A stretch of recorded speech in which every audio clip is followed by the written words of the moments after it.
There we go. Hi. Okay, I'm back. I'm back. I'm here now. Okay, sorry guys. It's still kind of strange. Should be good to go. Give me a thumbs up if you can hear me. Sorry about that. So for the first 3 minutes of this live stream, no sound. I hope you all fast forward to now. It's all right. It's just a live stream. Yeah, give me a thumbs up if you can hear me. You should be able to hear me just now. We have sound, Mike says. Thanks, Mike. I know you, Mike, you can never seem to get me on the live stream, so it's good to have you. All right. So what I was talking about before, no sound. Nothing's ever perfect, is it? I'm doing this on a Monday because I'm free from the term, so I have a lot of time off. And normally I would do these live streams like during the evening here, but I decided to do it in the morning, which is still morning or evening, Sunday evening, I think, in the States. So let's talk about what's going on. In Guangzhou, they have a minor little outbreak. It's on the news. Everyone knows about it. They're really, really focusing on it hard to stop the spread. Apparently, it's a pretty nasty little bug. Now, about 2 weeks before this came out, I was actually in that area. I was in Beijing Lu area, Beijing Road, for dinner, and it was great. I'll actually have it on an upcoming vlog I'll be sharing with you guys. And this was about 2 weeks before the outbreak actually happened. That whole area right now is considered a high-risk area. It's complete lockdown. So even to go to Guangzhou right now is out of the question. I have plans to spend a lot of time in Guangzhou over the course of this month. There are a couple of hotels, including the Rosewood in Tianhe, that I really wanted to stay at, and a couple other ones on the outskirts of Guangzhou. But yeah, even going to Guangzhou and putting that on your green code, your health code says you're in Guangzhou is a little risky. So I've decided not to do that. Here in Zhongshan, there have been 0 reported cases. So let me fill you on what's going on. So Guangzhou is got some districts that are locked down. They are doing massive testing, and they're trying to really, it's a nasty bug up there. In Nansha district, which is on the south side of Guangzhou, there was like 1 or 2 cases that were reported, and that's right up against the Zhongshan city limit. In Foshan, which is the next city up, it's kind of northwest of here, there were a few cases as well. So what the city of Zhongshan decided to do was they said, okay, we're not going to wait for this to spread to us. We're going to test the entire city. It has been remarkable, really, what's happened. Now, over the weekend, I drove out to Huizhou on Saturday to spend some time with Mona, and we sat down, we had dinner, and after dinner, I got a text message saying I got to come back and get tested. Now that the government has my passport right now for the visa process. That's, if you live in China, you understand that the visa process, the visa renewal, the residence permit renewal can be time consuming, especially when you don't have your passport. It's actually in with the government getting processed. And that's what's going on right now. So I drove all the way back to Zhongshan for this testing, and they announced it like right out of the blue. They started in the outskirts towns, Suihang, Minzhong, on the north side of Zhongshan to test the whole city. And now they have finished that and started testing in the center of the city, in Dongzhou, in Shiqi, Xiaolan, guzhen. I mean, Zhongshan's a big city, and it's about 3.5 million people. So it's really remarkable to witness this. Now, I had my test early this morning out in Huazhu, in Kaifachu. So it was interesting. I was supposed to have it done yesterday, but the college had made special arrangements for me to have it done. I was also supposed to get my vaccination over the weekend, but there's other special arrangements that are happening. I'll go into that here in a second. I'll tell you. Had my vaccination scheduled for Saturday afternoon, and then the city wanted to film me getting the vaccine because they think it would be great promotion to show that foreigners are getting vaccinated throughout China, especially the city of Zhongshan. And I think this is a good thing because there has been some instances of me going about my day here that haven't been haven't been great. I mean, there have been some instances lately, ever since the outbreak in Guangzhou, that people refuse to get in an elevator with me. The guys at the car wash didn't want to wash my car, things like that. And it's reminiscent of what was going on during the Spring Festival and last year during the lockdowns. So that's very unfortunate. So I thought that me participating with this Zhongshan television filming of me getting the vaccine and then them putting that out to the residents of Zhongshan would not only be good as a promotion for the foreigners in China to get the vaccine, but also to show the public that the foreign community is participating in these endeavors. So that was supposed to be happening today. So I did not go get my vaccine on Saturday. I was supposed to go with the film crew to get it done today. All of that was canceled because on Saturday evening, they decided to test the entire city. So that's where we are at right now. Right below me here at in Shiqi is a testing center. And there's a big long line out there. And there are testing centers everywhere, not just at the hospitals and the clinics, but they have like little testing centers everywhere. Here, I'll show you some photos of this. And then I'll get to your comments, guys, in a second. No worry, I haven't forgotten about you. So let's show you just a couple photos. Okay, so let me share. So this is me actually driving back into town Saturday night. As you can see, the street is empty. This is about 10 o'clock at night. I just got off the highway, and there's nobody out on the streets because they just announced, okay, everyone get tested. Again, 0 reported cases in the city of Zhongshan. So that's not the issue. This is this morning. This is where I got tested near my college. And as you can see, the lines were pretty low. This is at about 9 a.m. This testing site was set up on Saturday evening. And so they are continuing. Most of the people in this district have already been tested. They're supposed to have been tested by the end of today. And it was easy. It was really easy. Everyone there was super polite. There were a couple of people who were guiding me. I have limited Chinese ability, but I was able to get through this just fine. The app was easy to, fill out. You just scan a QR code, your name, your phone number, passport number, and it was seamless. It was remarkable. I stood in line for maybe 2 minutes. I sat down, they swabbed my throat, and then I was gone. It was that quick. So apparently what they do, they test it in batches of 10. So that's how they're able to do it so quickly. And already, I think if I look at my code, it should have already passed down to my health code that I have received the test.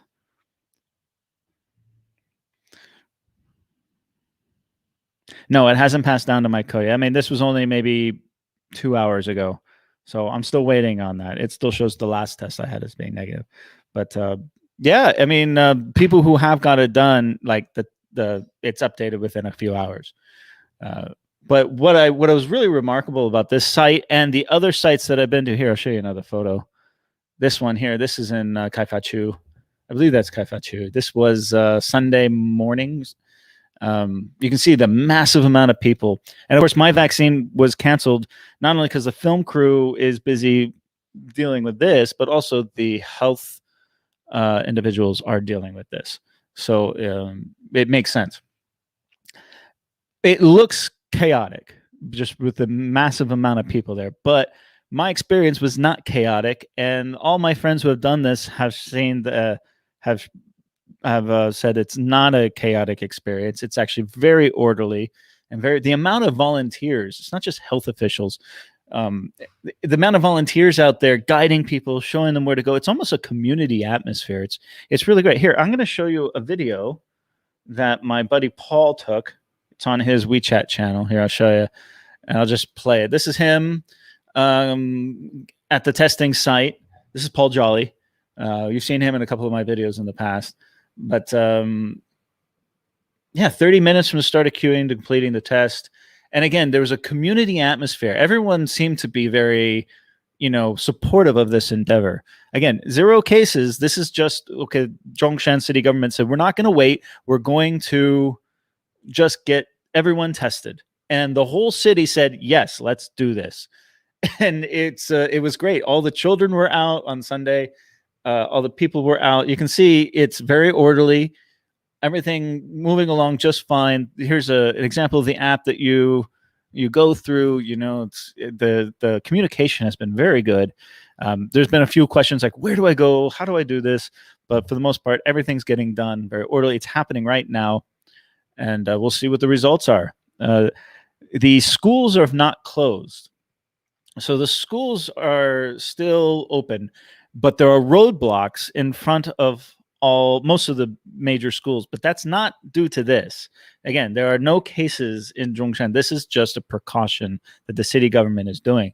The roadblocks are in front of the schools because the Gaokao is going on right now. So all the students are taking the Gaokao this morning. And so they actually close off. If you don't know, the Gaokao is the college entrance exam. It's what students prepare for pretty much their entire academic life. Comes down to like this week for them to take this one test to get into to decide which university they're going to go to. And so all of the roads in front of it are blocked off. It's an interesting time to be in the city right now. It really is. But again, everyone's been very supportive of this endeavor. I'm supportive of it. I think it's great. But the fact that it started Saturday night and continues to go right now and will continue for the next 3 days or so. An entire city of 3.5 million people are getting tested. The mobilization and the organization it has taken to pull this off is truly remarkable. I am been very impressed with it, and I just had to share that with you guys. So that's what's going on in Zhongshan. Let's take some comments. Let's see here. Sorry for the no sound, no audio in the beginning. I apologize for that. This will not be a long live stream. I actually have some things to do today. I'll share with you guys in a second. Gotta go back to work. I'll watch you later. Sorry, Mike. Thanks so much for joining me, dude. Is lockdown imminent for Zhongshan? I don't think so. I thought it might be. But what I like is that Zhongshan hasn't waited for this to just spread here. They've tightened everything. I mean, everyone still wears masks in the malls, and then, the restaurants are still open, but they have curbed it. It's at 75% capacity. The gyms are still open. The training centers have all been closed, but I think that's just a temporary thing while the testing is going on. And it's also the Gaokao week. So I think that after this week, they'll probably be reopened. I know a couple of friends of mine who work at training centers. They've moved to online classes for now. Again, the regular schools, my college is still open. The students are still in class. And everything seems to be operating normally. I went out yesterday to the supermarket. Everything was fine. When I came back to the studio today, they just checked my QR code. Everything seems to be the way it has been over the last, year, basically. The new normal, if you will. Okay. So can I take more than $50,000 a year? The last I checked, the limit was $50,000 per year. You can take more than 50,000 US dollars out of China, but you have to get special permission to do it. I can't remember. The acronym is SAFE. There's a special agency you have to go to and apply for it. So let's say you sell a house or you sell a business and you have a large sum of cash that you want to get out. To do it legally, you have to go and get special approval for it. Now, I know people who have done it, so it's not like it's not impossible. It's just additional paperwork. You have to show proof of income tax paid on any kind of income. Make sure that basically you have to prove that the money's legal, and then you'll be able to take it out, I'm sure, especially if you're a foreigner. Is Zhongshan really hot right now? Yeah, it's summertime. It's June, so Zhongshan is pretty hot. I am in a nice air-conditioned studio right now. It's hot and humid. I think last week was super, super hot, but just like walking around there yesterday and then this morning, yeah, it's hot. It's summertime. It's shorts and t-shirt weather. Mm. It's one thing I haven't really gotten used to. I've been here 5 years, and I'm from LA. I'm from the heat, but it's a dry heat in LA. Here, the humidity, it's subtropical. I mean, it reminds me of the weather in like Miami area. Yeah, thank you. It was only like those two instances. I remember I was in the elevator where they it was an old lady and like her little grandson. As soon as they saw me in the elevator, they like visibly were afraid of me and stepped aside, and she like grabbed her son and said, no, no, no, no, no, no, no, no, no, no. So that happened. And then at the car wash, the guys were reluctant they did it, but they were very reluctant to wash my car uh, on the interior.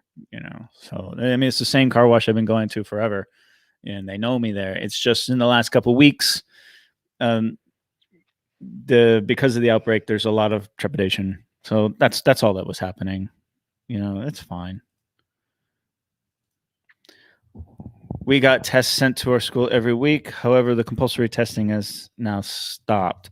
We can also get tests in certain MTR stations in or around the hospitals. Where is that? Is what city is that in? As far as I know, there's been no new cases in Shanghai for quite some time. Yeah, I mean, this is a small outbreak, and these little outbreaks have been happening here and there throughout China over the last year. For the most part, it hasn't been an issue in China, but you'll hear like, oh, there's a couple of cases here. They clutch down on this small little district or this little community, and then they starve the beast, and it goes away. And that's been happening. I mean, the busiest airport in the world has been Guangzhou Airport, Imminent Airport. And so the vast majority of the cases that have been coming back into China have been coming through that port.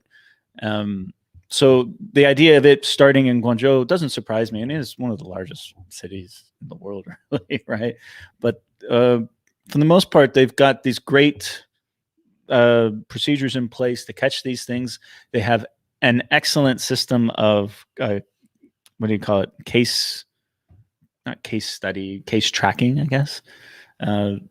So what's happened in Guangzhou is it's a nasty strain of it, and the spread of it's been pretty quick. And of course, Guangzhou being such a dense city, which has been wide open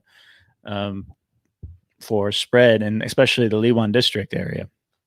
So I think they've done a good job. They're doing everything they can. I think there's less than 100 total cases in Guangdong as a case, but many districts are completely locked down because they're starving the beast. This is what they want to do to keep it from spreading. And so I support what they are doing here in Zhongshan with this mass testing. Everyone does. Everyone that I've talked to, both locals and foreigners in all the different communities, has been extremely thankful to the city of Zhongshan for taking this initiative, because this is hurting businesses. This is a massive deployment of medical personnel, and the logistics of testing 3.5 million people in just a few days. The idea that they put this together as quickly as they have and as organized as they have, it's remarkable. It really is incredible. I have to give it up to them. It's good to see Snarky on, man. Snarky, when are we going to have the Snark Lounge back, brother? I got to get you on this show in the future. Snarky, come on my show, brother. I've been on your show. It's your time to make your presence known here. I wonder when China will open to vaccinated foreigners. I wonder that too. If you talk to many of the people in the foreign community here, they're getting the Chinese vaccine, which is the one I'm going to be getting, and because they want to go home. They want to be able to go home and come back, and that's what I want to do too. I've seen lots of people talking about it'll happen this fall. Other people will say it'll happen early 2022. It all really depends on what happens outside of China. So China is really. We'll find out what happens. Oh, he's in Hong Kong. Okay, so that's where they have the compulsory testing. Cool. Yeah, we'll schedule it, dude. I want to get you. I got to get Fernando on here as well. You know, I owe that guy, or I could say he owes me, maybe. I want to get Wheels Boy back on, man. I want to get Ethan back on and talk some cars and car industry. So I got a couple of more photos to share with you guys. Let's see here. I'm back in the gym now that I have gained so much weight. Now that the term is over and I have more time, I can go to the gym. As soon as I'm done with this live stream, I'm going to hit the swimming pool and get rid of this big hamburger McDonald's gut that I have developed that I hate. I've been eating more salads. You know, check this salad out, dude. You know, I love this fruit salad. I'll show you this. One last video, I took this in the mall. Look at this GMC. Now, if you're in America, you see a million of these, but this is such a rare sight in China to see a GMC full-size van conversion like this. So it's this one is like decked out as like a executive one. It's not the long wheelbase one, it's a short wheelbase one, but I haven't seen one of these in years. So to see, and this guy's been parked at this mall for, you know, a couple, like a week or so. Every morning I've noticed it. So I just had to share that with you guys. I am planning on doing another car spotting video of myself here in Zhongshan and one in Shenzhen. And I want to do one in Guangzhou. Of course, I can't go to Guangzhou right now. But I also think that Zhuhai and Macau will be the next car spotting video. So Zhongshan, because it's my local neighborhood, of course. Shenzhen, in the Futian district, probably. And then I will go to Macau as soon as the border opens, because Macau's got some interesting cars that you're not going to see in very many places. You know, I likely be going down to Hong Kong this summer, so maybe I can pop up and visit there. Yeah, I'd love it, man. Come on by. This is Guangdong is your home away from home, right? I'm off. Thanks, BR. Appreciate it. I know a lot of people got to go to work and go to sleep too. Okay, let's do some news. I got some interesting news for you guys. Let's see. Let's pull this up. Again, let's get rid of all these photos. Pardon me. Okay, let's take some business. All of my videos are brought to you by fcustom.com, where you can get customized shirts, you know, like sports shirts, baseball, basketball, football. They do hoodies, they do shorts, they do all kinds of cool stuff. The shorts are the newest ones. Hit the link below and enter the coupon code Walkabout Rojo for an additional 10% off your purchase. I love working with these guys, and I have my jersey. And yes, I'm a nerd. When I watch my Dodger game here online, sometimes I wear my Walkabout Rojo baseball jersey because I'm into it. Because I love I love baseball. You can buy me a coffee if you like. Again, I never ask for money in my actual vlog videos. That's not my thing. But if ever you were to give, you know, a creator, you know, some money next time you're thinking about it, think about me. That'd be great, because I do put a lot of work into this. I have 3 Patreons. I love you guys. You guys know who you are. Thank you very much. Okay, I'm going to start with a 2-bedroom apartment of 65 square meters with a large floor-to-ceiling window has become the best scenic spot. I thought this was interesting, but there's one element of this particular apartment that I wanted to show you because I've been seeing it a lot in photos in my WeChat moments. It seems to be quite a thing. This is in Shenzhen, a 2-bedroom, a budget of about 31. Sanshuan, so is that 500,000? Less than that? Less than $50,000. So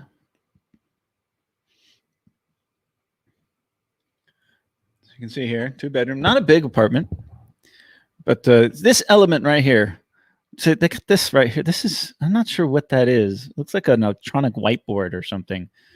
But a simple little apartment. But this right here, this little yellow piece on the wall here, this is actually a projection from this stand up. You can see it. I don't know. Well, let's see. Yeah, from this little stand up light right here. Okay. You see it's plugged in. And I see this a lot in apartments now. And they're different colors. They have different shapes. Most of them are these circular ones, but I know you can change the colors of them, but this seems to be a lighting element that is all the rage. I see it in a lot of apartments now. And it's purely for aesthetics. It's just interesting. And this stackable bookshelf right here, I see this a lot as well. That's very, very common. But what do you guys think about this little light element here? I'm seeing it everywhere. I hate the chair is comfortable, but I just don't like the baby poo green.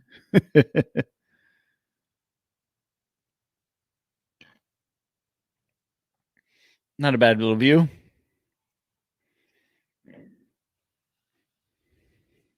Stackable washer and dryer. If you don't know, here, at least in southern China, the stackable washer and dryer thing is not a thing. People have a washing machine, they hang their clothes out. Even in multi-million-dollar villas and stuff, you wash your clothes, you hang your clothes out to dry in the sun. It's just part of the culture here. So to have a stackable washer and dryer is very rare, but it is becoming more and more common. I miss having a dryer. Right now, I got my clothes out on this like little rack to dry, and I miss having a dryer. There's less less ironing to do when you have a dryer. This looks like a converted balcony, perhaps, that they made it as an enclosed extend. That's also very common in modern apartments. Very simple, white kitchen. I like it. Yeah, looks good. Let's take a look at the bedroom. I'm not sure I dig that one. Yeah. Where's the bedroom? Yeah, simple bedroom. Okay. So I just wanted to share that with you guys. Simple bathroom. Okay. Have you guys heard of this? Have you guys seen this? A herd of 15 elephants approaches Chinese city after 500-kilometer journey. This has been all over the news. This is a herd of elephants that has been roaming through southern China, from just apparently causing all kinds of damage, from city to city. And I don't know if anyone's trying to stop them or they're trying to herd them into a particular area. I'm not sure, but a herd of elephants that has left a 500-kilometer trail of destruction across southern China is now bearing down on the city of 7 million people after experts say the inexperienced male pack leader got lost. The 15-strong group of wild animals has been wandering towards the city of Kunming in Yunnan province since April 16th, when they broke out of a nature reserve in Xishuangbanadai prefecture. Interesting. Yeah, they are now in the countryside near the city of Yushi and have come as close as 2 miles from the southernmost suburbs of the regional capital Kunming, sparking fears they could enter the city and cause chaos. Apparently, they did enter the city. This particular story is like a week old. You can see here, yeah. Roads have been blocked using lorries, while 18 tons of pineapples and corn have been scattered in an attempt to lead the elephants away from the city's Jining district. They got video of this too. It's just remarkable. More than 360 people have been sent to try to divert the herd, including police using 76 squad cars, along with wildlife officers flying 9 drones to monitor their progress. Yeah, the drones. Police are using drones everywhere now. I saw today that the traffic police were using drones this morning with traffic. Elephants are a protected species in China, meaning the herd will not be destroyed, while wildlife officers are also keen to avoid using tranquilizers on the infants.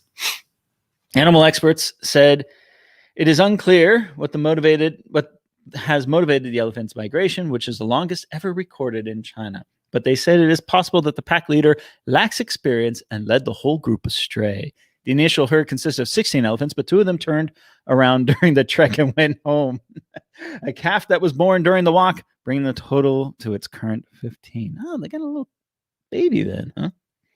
Observers say the group now consists of 6 adult females, 3 adult males, 3 juveniles, and 3 calves of unknown sex. The wild herd has been living in the Xishuang Banadai Nature Preserve until moving out of the area more than a month ago. Last week, the elephants wandered on the streets of the town called Ishan, close to Yuxi, and remained there for 6 hours with residents warned to stay indoors. During that time, the elephants wandered the streets, broke into barns, ate out of rubbish bins, and munched their way through nearby farmland. Damage done by the elephants to farmland along the route is currently estimated at 6.8 million yuan or $1.1 million. Very, very interesting. I don't want to say that only in China. I can't imagine just living in a city and watching this huge herd of elephants just wander down. All right. Rojo, are manual cars still readily available in China? Less and less. You can get, like the Jiaji video I just released, you can get the Geely Jiaji with a manual transmission in the base model. Most of the lower end vehicles are all offered with manual transmissions. The vans, the little bread vans, the larger vans, pickup trucks, most of them can be had with manual transmissions. It's still a thing here.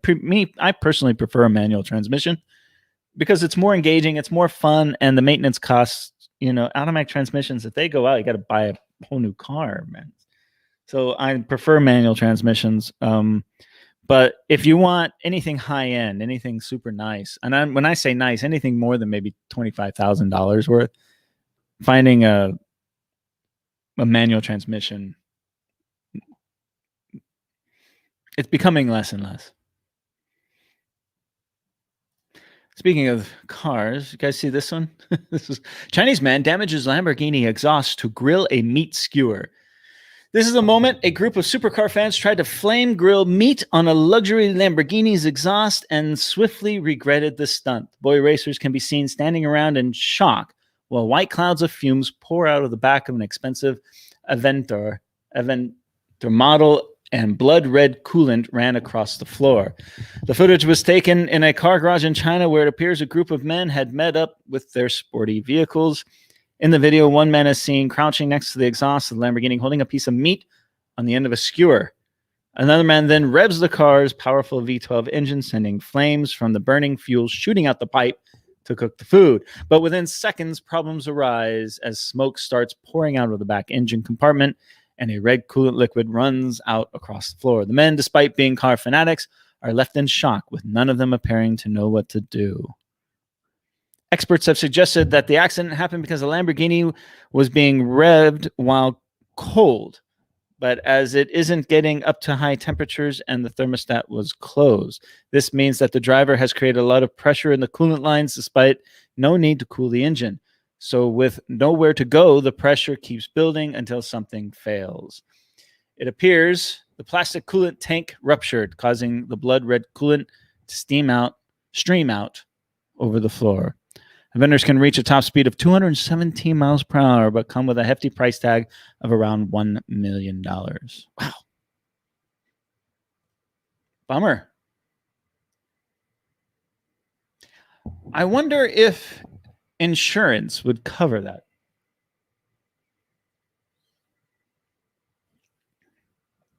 It sounds like one of these like TikTok kind of videos that they're going to do. Let's see if we can barbecue using the flames on the back of a Lamborghini. That would be like the title on the TikTok video. Anything to get clicks, right, guys? That's what it sounds like to me. I'm not sure. All right, this summer, I have been thinking about teaching online. But online education companies cut jobs amid uncertain business. This is something I've been seriously considering. I have friends of mine who teach online just for some extra money. They get paid in their home currency, whether it be British pounds or Australian dollars or US dollars. This is like one of the reasons why I considered it. I have the setup right here. It'd be very easy for me as far as the time goes because I'm already in China. But the pay is not that great.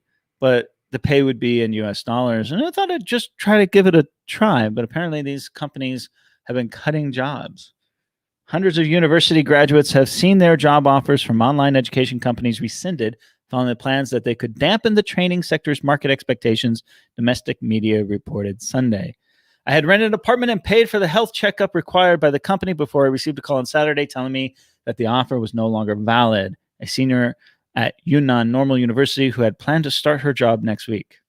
Students like Lee, with job offers already lined up, have become an unexpected targets of a recently announced policy which aims to reduce the academic burdens of 1st to 9th graders. For many graduating seniors or fresh graduates, online teaching organizations with fewer hiring requirements provide an easy way to get a leg up in the competitive job market. Yeah, I mean, it's not just English teachers. This is all types of teachers. A lot of math tutors in China have sprung up online as well, just for extra dough and extra cash. But there has been a lot of pushback from the Department of Education because students are essentially, they go to school every day, and then when they're not in school, they are going to these training centers or taking extra classes. Parents are still very, very in on this, I guess. Okay, 2 more. China wants to curb an old custom, the hazing of wedding couples. If you've been to a Chinese wedding and you watch the video, I didn't know that this was a thing until I came to China. I didn't have any experience with Chinese weddings, mainland Chinese weddings. There are different customs here. And one of the customs is when the guy goes to pick up his bride, and correct me if I'm wrong on any of this, but I've been to a few, and this is what I understand it to be. When the groom's going to go pick up his bride for the day, he's going to get with all his buddies, and they're going to get in some very expensive cars, and they're going to drive to the girl's house.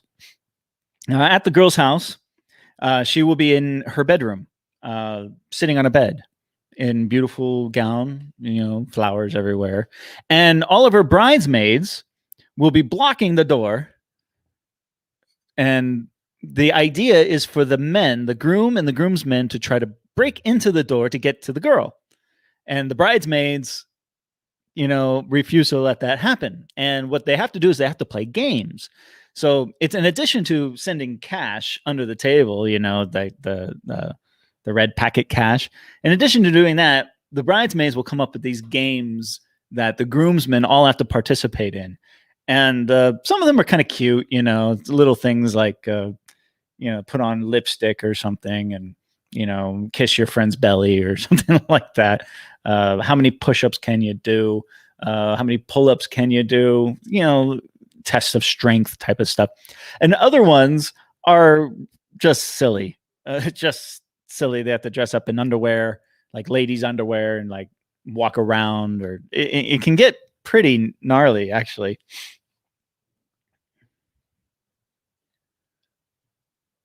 So here's a photo. Nauhan writes, "We're not always intended to humiliate. They began centuries ago with the aim of helping to put newlyweds who often barely knew each other at ease. Relatives would gently tease the couple in their bridal chamber, alluding to intimate acts. This served as a form of sex education. Rituals involved the groom's father, such as making him carry his daughter-in-law on his back, while once cheered as a sign that she would be well treated by her husband's family. But in recent times, Nauhan has become an excuse to be rowdy, lewd, or even physically abusive. The custom has faded in big cities, but remains popular elsewhere." I see it. Every wedding I've gone to, I've seen it. "The provinces of Shandong and Yunnan accounted for 60% of the cases. The practice upsets the government, which wants to create civilized cities. Last year, it called for an end to unhealthy marriage practices. These included Nauhan extravagance and waste at parties, and sky-high Kylie, cash given by the groom to the bride's family." That's the bride price, I guess. In April, the central authorities designated 15 areas in 10 provinces as pilot zones for wedding reform. Yeah. I mean, these are a little extreme, but I have seen other ones that are just fun. It's interesting. Yeah. So, snarky. The last wedding I went to, the bride was absolutely gorgeous. Understandably, I had to take her home. Well said, man. Kudos, you've earned points with your wife there, brother. All right. Speaking of marriage, one last one and then I'll get off. One last one. Con women and crooked matchmaker tricked 19 men into fake marriages. I think this is fantastic. Interesting.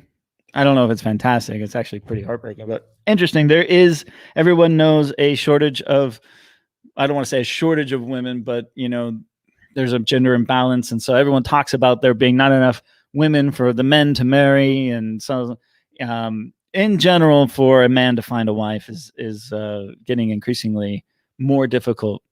Competition nowadays. Women are demanding that you own a house, a car, have a certain amount of money. You're going to take care of the family, the bride's family, either financially or physically, all of this stuff.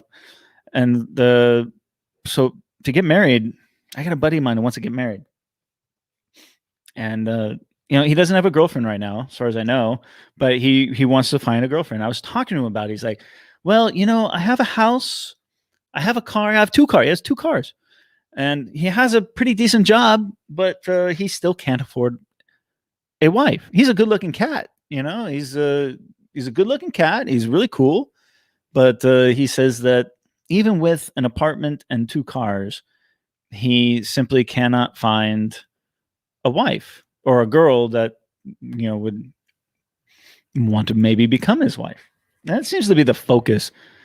But at any rate, con woman and crooked matchmaker tricked 19 men in fake. Okay, so let's read about this one. 19 Chinese men looking for love found themselves sharing 2 wives and tricked out of more than 2 million yuan or 312,000 US dollars in a marriage scam, authorities in Inner Mongolia said earlier this week.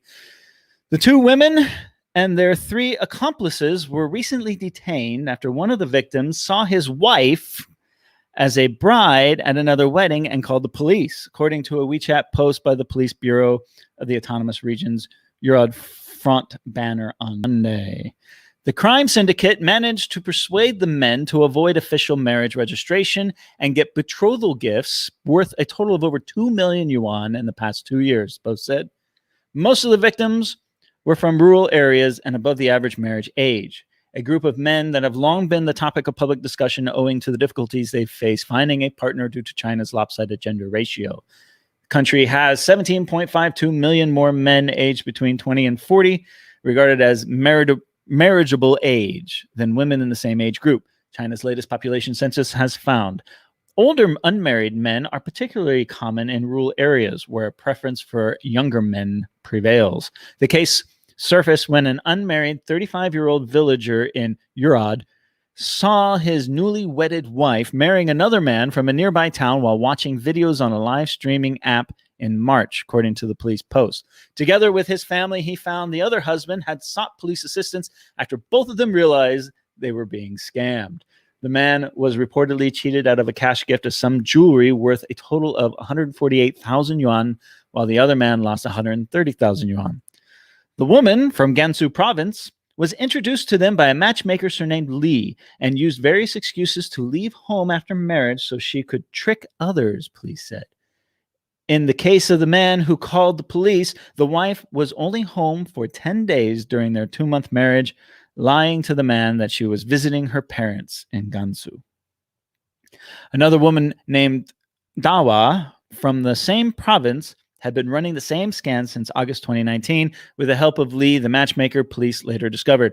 With 2 other accomplices acting as the bride's relatives, the quintet successfully deceived 19 men from various villages in Inner Mongolia and Gansu. So, gentlemen, be careful. Do you really know who you're giving that ring to? Do you really, really know them? That's all I will say about that.